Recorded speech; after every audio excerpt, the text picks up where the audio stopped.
Hello, dear aspirants. I hope you're doing well and studying well for the TET exams. So, here today we are going to study about the chemistry chapter, that is acid, bases, and salt.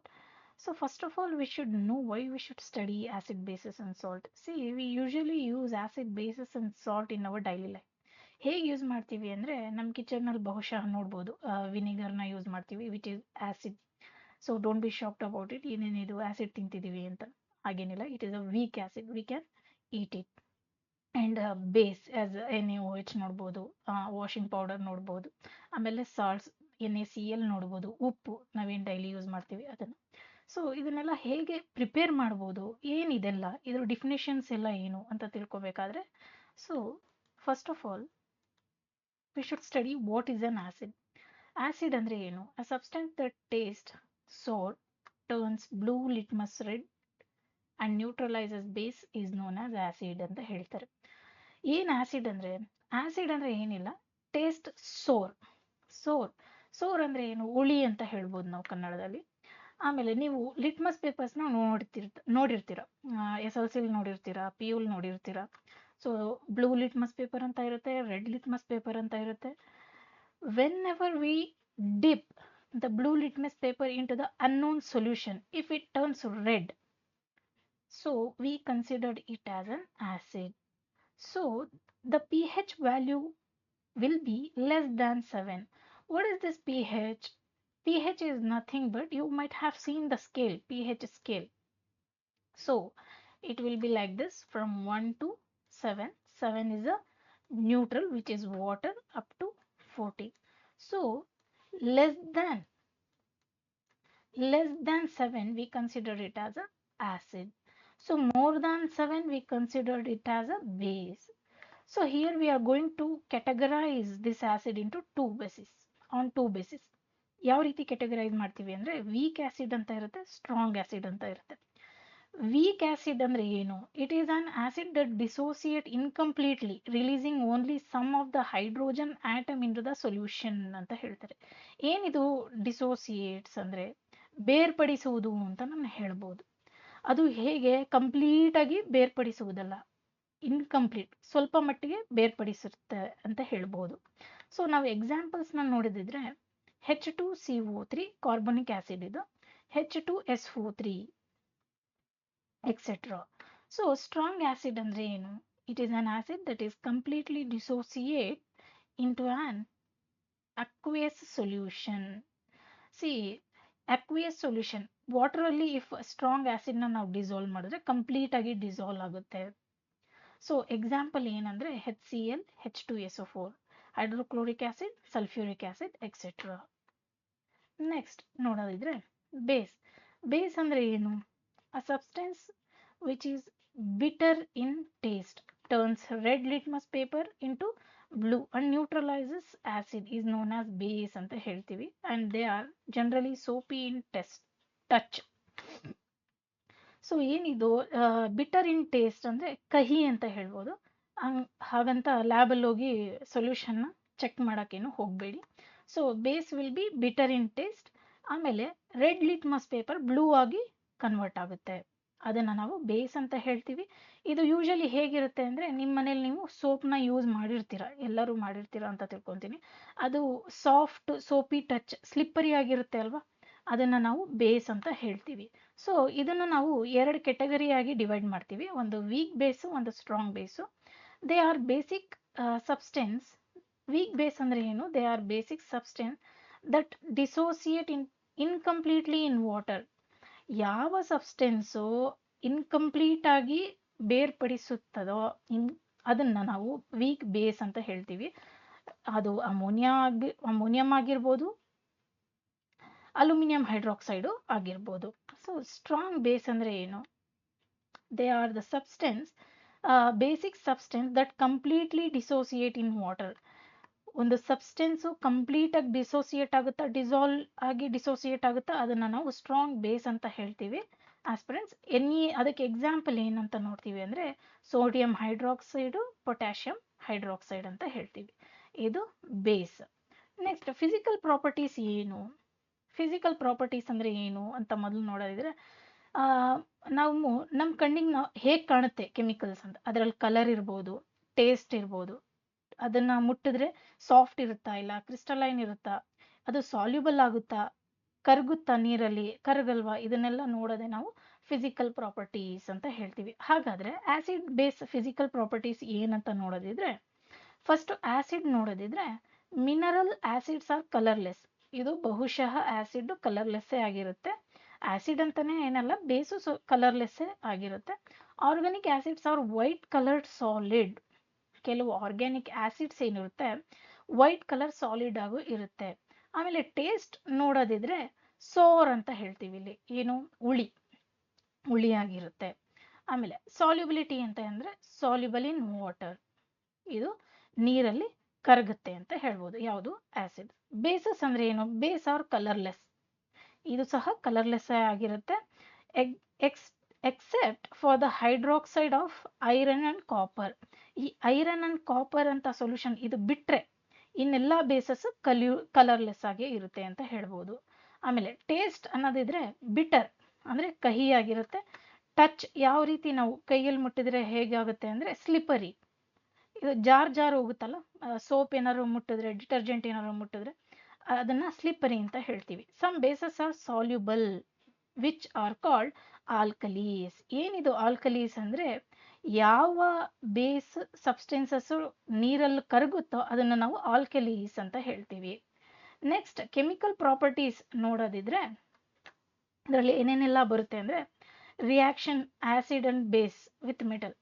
Acid base metal ಜೊತೆ react ಆದ್ರೆ ನಮಗೆ ಏನೇನು ಬರುತ್ತೆ, metal ಕಾರ್ಬೋನೇಟ್ಸು ಬೈಕಾರ್ಬೋನೇಟ್ಸು acid ಜೊತೆ react ಆದ್ರೆ ನಮ್ಗೆ ಏನು ಸಿಗುತ್ತೆ, ಮೆಟಲ್ ಆಕ್ಸೈಡ್ಸು ಆಸಿಡ್ಸ್ ಜೊತೆ ರಿಯಾಕ್ಟ್ ಆದ್ರೆ ನಮಗೆ ಏನು ಸಿಗುತ್ತೆ, ನಾನ್ ಮೆಟಲ್ ಆಕ್ಸೈಡ್ಸು ವಿತ್ ಬೇಸಸ್ ಸಿಕ್ಕಿದ್ರೆ ನಮಗೆ ಏನು ಸಿಗುತ್ತೆ, ಆಸಿಡ್ ಬೇಸಸ್ ರಿಯಾಕ್ಟ್ ಆದ್ರೆ ಒಂದಕ್ಕೊಂದು ಏನಾಗುತ್ತೆ ಅಂತ ನಾವು ಓದ್ತಾ ಹೋಗ್ತೀವಿ.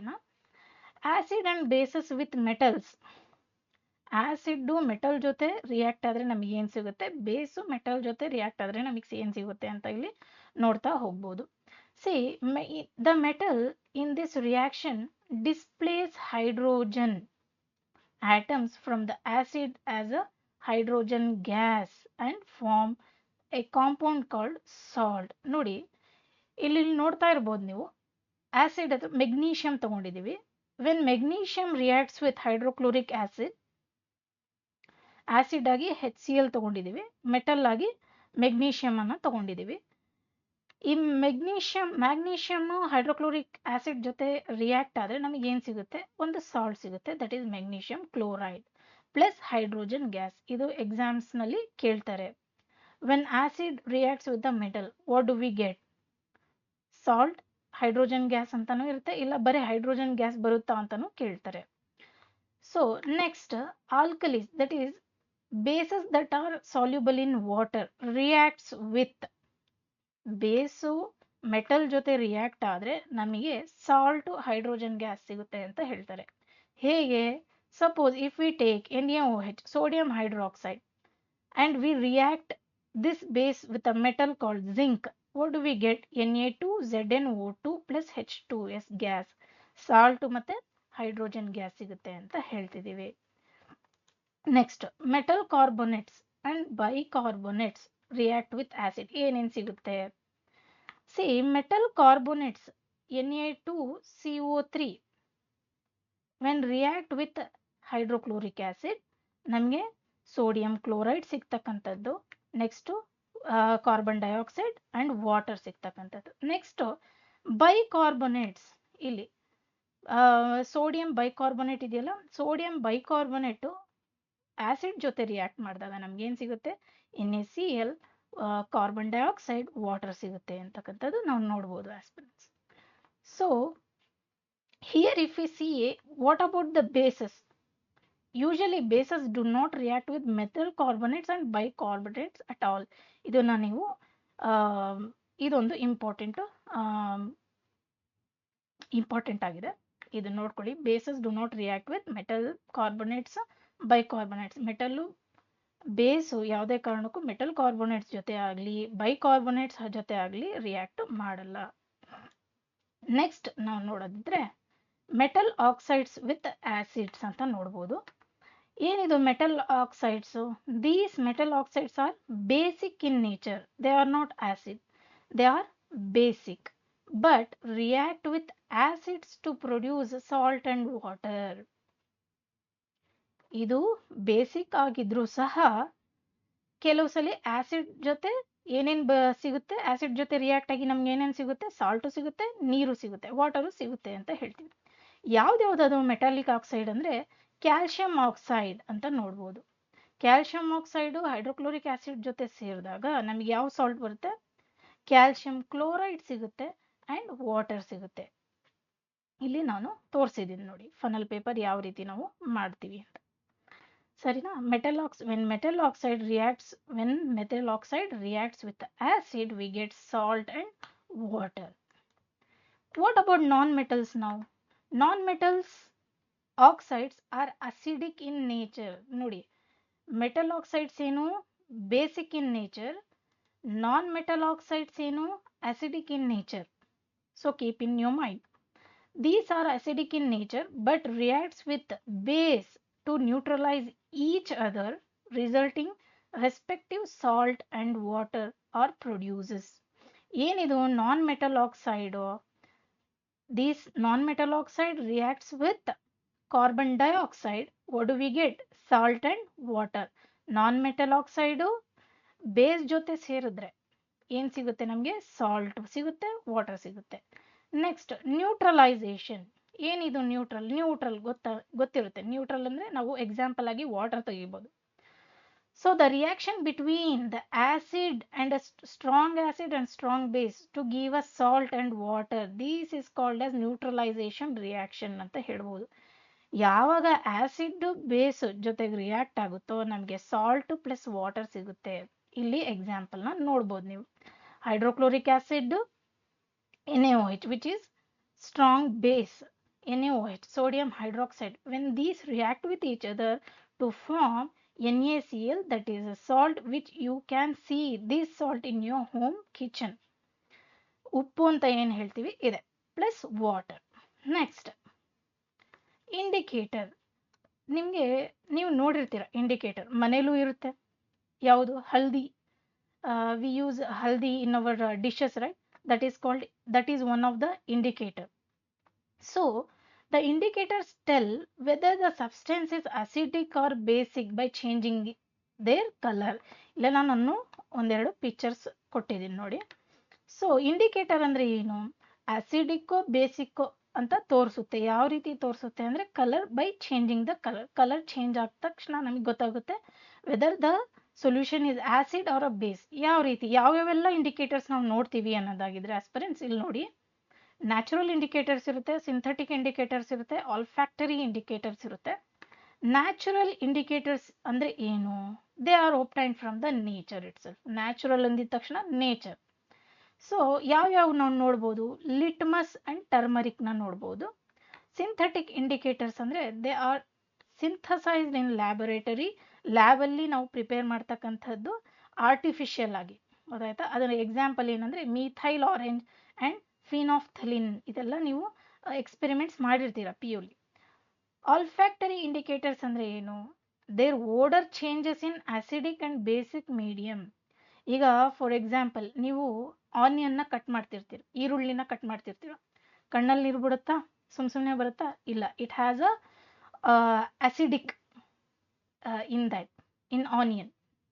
ಆಮೇಲೆ ಇನ್ ವೆನಿಲಾ ಆಗಿರ್ಬೋದು, ಸ್ಮೆಲ್ಲಲ್ಲಿ ನೋಡ್ತಕ್ಕಂಥದ್ದು, ಗೊತ್ತಾಯ್ತಾ? These are all indicator. So next, what are ಆಲ್ಕಲೀಸ್? ಹಾಗಾದರೆ ಆಲ್ಕಲೀಸ್ ಅಂದರೆ ಏನು? An alkali is a base that dissolve in a water. Alkali ಅಂದರೆ ಏನು? ಆರಾಮಾಗಿ ವಾಟ್ರಲ್ಲಿ ಯಾವುದು ಡಿಸಾಲ್ವ್ ಆಗುತ್ತೋ ಅದನ್ನು ಆಲ್ಕಲೀಸ್ ಅಂತ ಹೇಳ್ತೀವಿ, which is base. They are soapy to touch, bitter and corrosive. Soapy ಅಂದರೆ ನಾನು ಹೇಳಿದೆ ಸ್ಲಿಪ್ರಿ ಆಗಿರುತ್ತೆ, ಕಹಿ, ಮತ್ತು ಕರೋಸಿವ್. ಕೈಯಲ್ಲಿ ಬಿದ್ದ ತಕ್ಷಣ ಕೈ ಸುಟ್ಟೋಗುವಂಥ ಚಾನ್ಸಸ್ ಇರುತ್ತೆ. ಹಂಗಂತ ಹಾಕೊಂಡು ಟೆಸ್ಟ್ ಮಾಡಿ ಲ್ಯಾಬ್ರೇಟರಿಲಿ ನೋಡಕ್ಕೆ ಹೋಗಬೇಡಿ. So joke apart.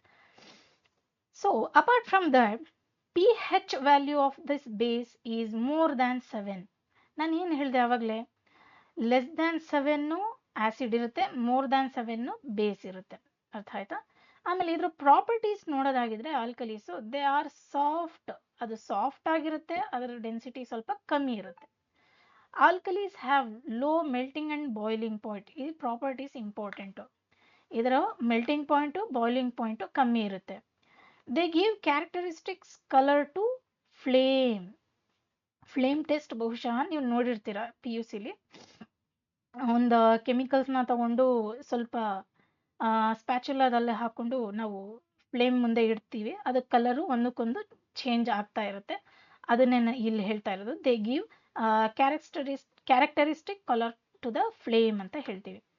ಆಲ್ಕಲೀಸ್ react easily with halogens. ಇದು ಆಲ್ಕಲೀಸ್ ಅನ್ನೋದೇನಿದೆ ಹ್ಯಾಲೋಜನ್ಸ್ ಜೊತೆ ಈಸಿಲಿಯಾಗಿ ರಿಯಾಕ್ಟ್ ಮಾಡುತ್ತೆ. They can be stored in mineral oil solution. ಇದು ಮಿನರಲ್ ಆಯಿಲ್ ಸೊಲ್ಯೂಷನ್ ಅಲ್ಲಿ ಸ್ಟೋರ್ ಮಾಡಿರ್ತೀವಿ. ಆಮೇಲೆ ಡೈಲ್ಯೂಷನ್ ಆಫ್ ಆಸಿಡ್. ಏನಿದು ಡೈಲ್ಯೂಷನ್ ಆಫ್ ಆಸಿಡ್ ಅಂದ್ರೆ the process of dissolving an acid or base in a water is highly exothermic. Highly exothermic ಅಂದ್ರೆ for example ಇಲ್ಲಿ ಮುಂದೆ ನಾನು ಹೇಳ್ತಾ ಹೋಗ್ತೀನಿ. Care must be taken when mixing concentrated nitric acid, sulphuric acid with water. ಈಗ ನಮಗೆ neutralise ಮಾಡಿ ನಾವು PUಲಿ ಎಕ್ಸ್ಪೆರಿಮೆಂಟ್ ಮಾಡಬೇಕಾದ್ರೆ ನಮ್ಮ ಲೆಕ್ಚರರ್ಸು ಆ್ಯಸಿಡ್ನ ನ್ಯೂಟ್ರಲೈಸ್ ಮಾಡಿ ನಮಗೆ ಎಕ್ಸ್ಪೆರಿಮೆಂಟ್ ಮಾಡಲಿಕ್ಕೆ ಕೊಡ್ತಾ ಇದ್ರು. ಯಾವ ರೀತಿ ಮಾಡ್ತಾ ಇದ್ರು ಅದನ್ನ ಅಂದರೆ ಇಲ್ಲಿದೆ ನೋಡಿ. Acid to water. The acid must always be added slowly with the water with constant stirring. ನಿಧಾನ ನೀರಲ್ಲಿ ಒಂದು ಬೀಕರಲ್ಲಿ ನೀರು ತಗೊಂಡು ಆಸಿಡ್ನ ನಿಧಾನ ಒಂದೊಂದೇ ಡ್ರಾಪ್ಸ್ ಹಾಕಿ ಕಂಟಿನ್ಯೂಸ್ ಆಗಿ ಸ್ಟಿರ್ ಮಾಡ್ತಾನೆ ಇರಬೇಕು. ಒಂದೇ ಸಲ ಹಾಕ್ತೀರಾ ಅಂದರೆ ಅದು ಬಂಪ್ ಆಗೋ ಚಾನ್ಸಸ್ ಇರುತ್ತೆ. ನೆಕ್ಸ್ಟ್, ಈಗ ವಾಟರ್ ಟು ಆಸಿಡ್ ಇದೇನಿದು? ಇಫ್ ವಾಟರ್ ಈಸ್ ಆಡೆಡ್, ಈಗ ಒಂದು ಬೀಕರಲ್ಲಿ ಕಾನ್ಸಂಟ್ರೇಷನ್ ಇದಿರುತ್ತೆ, ಏನು ಆಸಿಡ್ ಇರುತ್ತೆ ಅಂತ ತಿಳ್ಕೊಳ್ಳಿ. ಇದರಲ್ಲಿ ನಾವು ಸಡನ್ ಆಗಿ ವಾಟರ್ ಹಾಕ್ತೀವಿ ಅಂತ ಇದ್ರೆ, ವಾಟರ್ ಹಾಕ್ತೀವಿ ಅಂತ ಇದ್ರೆ the mixture might be splash out and cause burns. ಇದ್ಕಿದಂಗೆ ಬಂಪ್ ಆಗೋ ಚಾನ್ಸಸ್ ಇರುತ್ತೆ. ಅದಕ್ಕೆ ಯಾವುದೇ ಕಾರಣಕ್ಕೂ ಆಸಿಡಲ್ಲಿ ನೀರು ಹಾಕ್ಲಿಕ್ಕೆ ಹೋಗಬಾರ್ದು. ಯಾವ ರೀತಿ ಹಾಕಬೇಕು ಅಂದರೆ the acid must always be added to ವಾಟರಲ್ಲಿ ಆಸಿಡ್ ಹಾಕಬೇಕೇ ವಿನಃ ಆಸಿಡಲ್ಲಿ ವಾಟರ್ ಹಾಕೋಕ್ಕೆ ಹೋಗಬಾರ್ದು. Mixing an acid or base with the water result in decreasing of concentration of ions. See, whenever we use dilution by adding acid to the water, so there may be decrease in concentration of ions as per unit volume. For this we call it as dilution ಅಂತ ಹೇಳ್ತೀವಿ. ಆಯ್ತಾ? Next, pH. ಏನಿದು pH? pH scale was developed to measure the concentration of hydrogen ions in the solution. Hydrogen ions ಎಷ್ಟು ಮಟ್ಟಿಗಿರುತ್ತೆ ಅಂತ ತಿಳ್ಕೊಳ್ಳಿಕ್ಕೆ ನಾವು pH ಸ್ಕೇಲ್ನ ಯೂಸ್ ಮಾಡ್ತೀವಿ. P ಅಂದರೆ ಏನು? P for potence according to German, meaning power. Potence ಅಂದರೆ ಪವರ್ ಅಂತ ಹೇಳ್ತೀವಿ. The pH scale ranges from 0 to 14. ಅದನ್ನ ಆಸಿಡಿಕ್ ಅಂತ ಹೇಳ್ತೀವಿ, ವೆರಿ ಆಲ್ಕಲೈನ್ ಅಂತ ಹೇಳ್ತೀವಿ. The pH of neutral solution. Neutral ಇದೇನು ಮಧ್ಯದಲ್ಲಿ ಇರುತ್ತಲ್ಲ, ಇಲ್ಲಿ ನೀವೇ ನೋಡ್ಬೋದು, ಇದನ್ನ ನ್ಯೂಟ್ರಲ್ ಅಂತೀವಿ. ಇದರಲ್ಲಿ ಎಕ್ಸಾಂಪಲ್ಸ್ ಯಾವ್ದು ಬರುತ್ತೆ ಅಂದ್ರೆ ವಾಟರ್ ಬರುತ್ತೆ. Value less than on the scale represent acidic solution. ನೋಡಿ, value less than 7 we call it as acidic solution, and value more than 7 of the scale that represent basic solution. So we can study some of the thing which are belongs to how much see, water has 7 pH scale, blood 8, baking soda 9 ಇರುತ್ತೆ, milk of ಮೆಗ್ನೀಷಿಯಾ 10 ಇರುತ್ತೆ. ಇದೇ ತರ ನೋಡಿ, soap 12 ಇರುತ್ತೆ. ಇದನ್ನೆಲ್ಲ ಕರೆಕ್ಟಾಗಿ ನೀವು ನೋಡ್ಕೊತಾ ಹೋಗ್ಬೇಕು.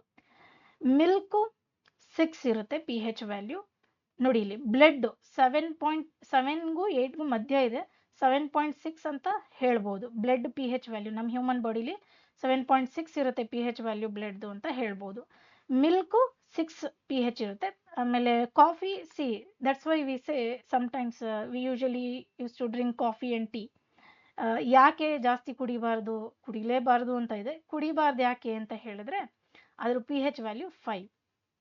So it is bit tough to digest ಅಂತ ಹೇಳ್ಬೋದು. ಆ್ಯಂಡ್ ವೈನ್, ಆಲ್ಕೋಹಾಲ್ ಏನಿದೆ ಪಿ ಹೆಚ್ ವ್ಯಾಲ್ಯೂ 4 ಇದೆ. ವಿನೆಗರ್ ನಾವೇನು ಯೂಸ್ ಮಾಡ್ತೀವಿ ಮನೇಲಿ 3 ಇದೆ. ಲೆಮನ್ 2 ಇದೆ. ಸ್ಟೊಮಕಲ್ಲಿ 1 ಇದೆ.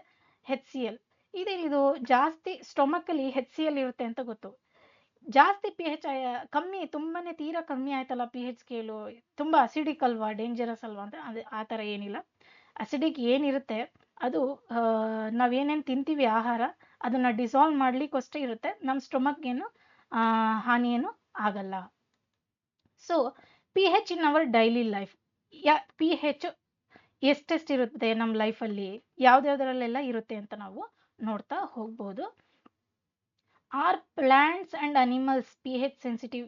ಪ್ಲಾಂಟ್ಸ್ ಆಗಲಿ ಅನಿಮಲ್ಸ್ ಆಗಲಿ ಪಿ ಹೆಚ್ ಸೆನ್ಸಿಟಿವ್ ಆಗಿರುತ್ತಾ ಅಂತ ನೋಡೋದಾಗಿದ್ರೆ, our body works with the P H range 7.0 to 7.8. ನೋಡಿ, ಈ ಕ್ವಶನ್ನು ತುಂಬ ಕಾಂಪಿಟೇಟಿವ್ ಎಕ್ಸಾಮ್ಸ್ ಅಲ್ಲೂ ಕೇಳಿದ್ದಾರೆ. Not only in TET, not only in CET, ಬೇರೆ SD ಆಗಲಿ FDA ಜನರಲ್ GK ಇರುತ್ತಲ್ಲ ಅದರಲ್ಲಿ ಕೇಳಿರ್ತಾರೆ.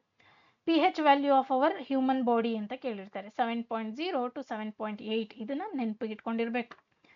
Living organism can survive only in narrow range of P H. So when P H of rain, ಮಳೆ ನೀರಲ್ಲಿ P H ಎಷ್ಟಿರುತ್ತೆ ಅಂದರೆ ನಾವಿಲ್ಲಿ ನೋಡ್ಬೋದು 5 ಲೆಸ್ ದ್ಯಾನ್, ಅಂದರೆ ಪಿ ಹೆಚ್ ರೈನ್, ಈಗ ರೈನ್ ವಾಟರು ಲೆಸ್ ದ್ಯಾನ್ 5.6 ಆದರೆ ಅದನ್ನ ಅಸಿಡಿಕ್ ರೈನ್ ಅಂತ ಹೇಳ್ತೀವಿ. ಅದಕ್ಕೆ ನಮ್ಮ ವಾತಾವರಣನ ಜಾಸ್ತಿ ನಾವು ಪೊಲ್ಯೂಟು ಮಾಡಲಿಕ್ಕೆ ಹೋಗಬಾರ್ದು, ಯಾಕೆ ನಮಗೆ ಹಾನಿಕಾರಕ ಅದು. So when acid rain flows into the river, ಈಗ ಆಸಿಡ್ ರೈನ್ ಬರುತ್ತೆ ರಿವರ್ಸಲ್ಲಿ ಹೋಗಿ ಸೇರುತ್ತೆ ಅನ್ನೋದಾಗಿದ್ರೆ ಇದು P H, it lowers the P H value of river water ಅಲ್ವಾ. ಎಷ್ಟು ಡೇಂಜರ್ ಆಗಿದೆ ನೋಡಿ. ಅದಕ್ಕೆ ವಾತಾವರಣನ ಯಾವತ್ತೂ ನಾವು ಮೇಂಟೈನ್ ಮಾಡ್ತಾ ಹೋಗಬೇಕು, ಪೊಲ್ಯೂಟ್ ಮಾಡ್ತಾ ಹೋಗಬಾರ್ದು. So the survival of aquatic life in such river become very difficult. P H value of river ತೀರಾ ಕಮ್ಮಿ ಆದರೆ ಅದರಲ್ಲಿರ್ತಕ್ಕಂತಹ ಅಕ್ವಾಟಿಕ್ ಅನಿಮಲ್ಸ್, ಫಿಶಸ್ಸು, ಬೇರೆ ಜೆಲ್ಲೀಸ್ ಅವೆಲ್ಲ ನೋಡ್ತಿರ್ತಿರಲ್ಲ, ಸೀ ಹಾರ್ಸ್, ಇವಕ್ಕೆಲ್ಲ ಸರ್ವೈವ್ ಮಾಡೋಕ್ಕೆ ಕಷ್ಟ ಆಗುತ್ತೆ. Next, what should be the P H value of soil in the backyard ಅಂತ ನೋಡೋದಾಗಿದ್ರೆ, plant require a specific P H range of their healthy grow. ಈಗ ಅಗ್ರಿಕಲ್ಚರಲ್ಲಿ ಪಿ ಹೆಚ್ ವ್ಯಾಲ್ಯೂನ ನಾವೇ ಕೆಡಿಸ್ತಾ ಇದ್ದೀವಿ, ಸಾಯಿಲ್ ಪಿ ಹೆಚ್ ವ್ಯಾಲ್ಯೂನ ನಾವೇ ಕೆಡಿಸ್ತಾ ಇದ್ದೀವಿ. ಯಾವ ರೀತಿ ಅಂದರೆ, ಸಿಕ್ಕಾಪಟ್ಟೆ ಫರ್ಟಿಲೈಸರ್ಸ್ ಆಗಿರಲಿ, ಸಿಕ್ಕಾಪಟ್ಟೆ ಕೆಮಿಕಲ್ಸ್ ಹಾಕಿ ಜಾಸ್ತಿ ಬೆಳೆ ಬರುತ್ತೆ, ಚೆನ್ನಾಗಿ ಬೆಳೆ ಬರುತ್ತೆ. ಇನ್ಸೆಕ್ಟಿಸೈಡ್ಸ್ ಆಗಲಿ, ಪೆಸ್ಟಿಸೈಡ್ಸ್ ಆಗಲಿ ಬಳಸಿ ಪಿ ಹೆಚ್ ವ್ಯಾಲ್ಯೂನ ಅಧ್ವಾನ ಮಾಡಾಕಿದ್ದೀವಿ. ಸೊ ಅದು ತಪ್ಪು. ಆದಷ್ಟು ಆರ್ಗ್ಯಾನಿಕ್ ಪೆಸ್ಟಿಸೈಡ್ಸೇ ನೋಡಬೇಕು ಅಂತ ರೆಕಮೆಂಡ್ ಮಾಡಬಹುದು. Say the optimal pH range of a soil suitable for plant growth should vary in, ಎಷ್ಟು ಇರಬೇಕು ಸಾಯಿಲ್ ಪಿ ಹೆಚ್ ಅಂದರೆ 5.5 to 7.0 ಇದರೊಳಗೆ ಇರಬೇಕು ಅಂತ ಹೇಳ್ತೀನಿ. The soil should neither B